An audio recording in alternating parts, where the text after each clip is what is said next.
Commerce क्षेत्रात career करायचे आहे? मग केवळ पदवी नको तर व्यावसायिक कौशल्याची साथ द्या. 2017 पासून विद्यार्थ्यांच्या उज्ज्वल भविष्यासाठी कार्यरत असलेली एक विश्वासार्ह संस्था श्रद्धा ज्युनियर कॉलेज ऑफ कॉमर्स.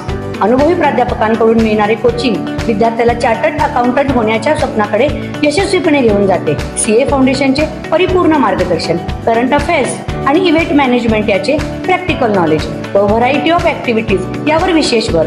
अभ्यासासाठी अत्यंत पोषक आणि शिस्तबद्ध वातावरण, अद्ययावत माहिती आणि वैयक्तिक लक्ष.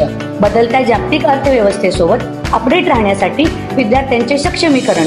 MHT CET, CLAT, IPMAT यासारख्या प्रवेश परीक्षांची तयारी करून घेतली जाते. तर आजच प्रवेश निश्चित करा. पत्ता Shraddha junior college of commerce, Ichalkaranji. संपर्क 8605896028.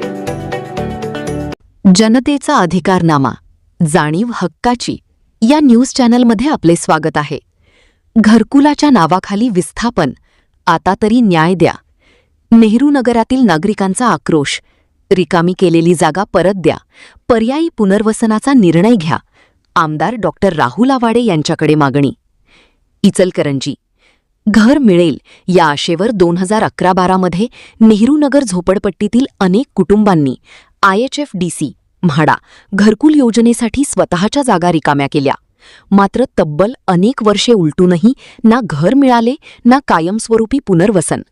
त्यामुळे आता संतप्त नागरिकांनी जोपर्यंत नवीन योजना मंजूर होत नाही तोपर्यंत आमच्या मूळ जागा आम्हाला परत द्या अशी भावनिक मागणी माननीय आमदार डॉक्टर राहुल आवाडे यांच्याकडे केली आहे.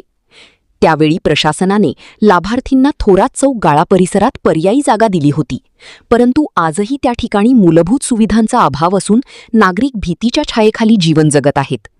कधीही कारवाई होऊ शकते या धास्तीमुळे अनेक कुटुंबांचे जगणे असुरक्षित झाले आहे. नागरिकांनी स्पष्ट केले की आमच्याकडे पूर्वी त्या जागेवर राहत असल्याचे सर्व पुरावे आहेत.